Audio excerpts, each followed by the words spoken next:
down on that.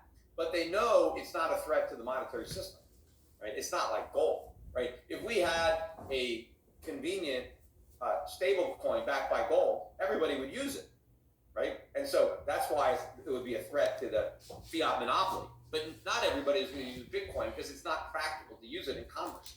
You can't, as I said earlier, you can't price stuff and it's too volatile and it has no intrinsic value. Gold would actually work. That's why the government would be afraid of it. Bitcoin doesn't work.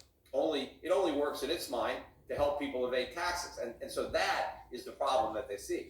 And they're already going after that with regulations. That's what drove gold money. Gold money wanted to offer cryptocurrency trading, and they did for a while, until the regulators made it so expensive that they had to stop doing it. Right? So that's what happened. And it was all the AML, money laundering stuff, that it became too expensive. We couldn't make any money because all the money was spent in compliance.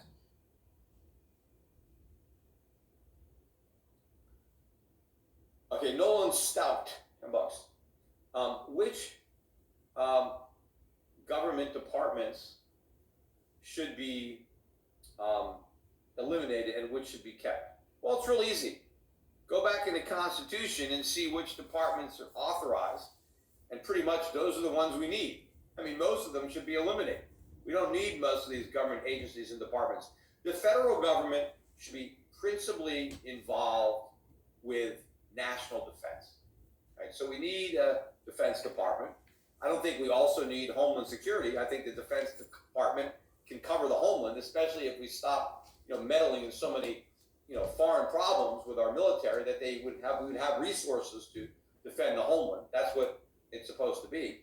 Yeah, we need a Department of the Treasury, not like the one we have now to borrow money. I don't want to be that. I want a Treasury that's full, not a Treasury that's empty and that's loaded up with IOUs, but we still should have one. We should have a Secretary of the Interior, not to pay farmers not to grow food and stuff like that, but we do need to take care of that. I mean, I don't even know that we need a Commerce Department. I mean, all they've done is create problems.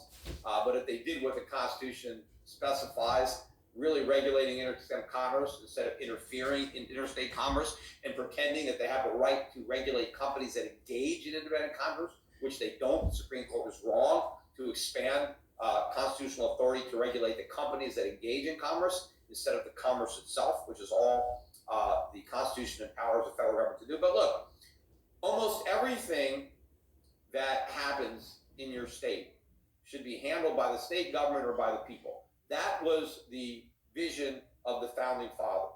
It was that federalist system of limited small federal government where the power was retained by the people and by the states, sovereign states with a limited federal government, with gold money, sound money. The federal government was not given the power to print money.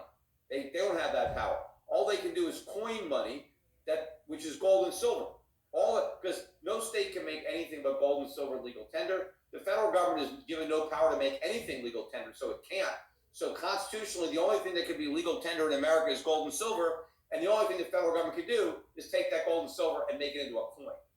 But we need to get back to constitutional government. If we do that, we will create wealth unlike the world has never seen, because we have a lot more capital, we have a lot more technology, and a lot more know-how. Intellectually, as far as our technology, we're miles ahead of the founding fathers. We're way behind them when it comes to our economic understanding. So we don't understand economics as well as the people did 250 years ago, but we understand, physics and thermodynamics and, computer, quantum mechanics, all that stuff, right? We understand all the science more. We have more knowledge now than we had then.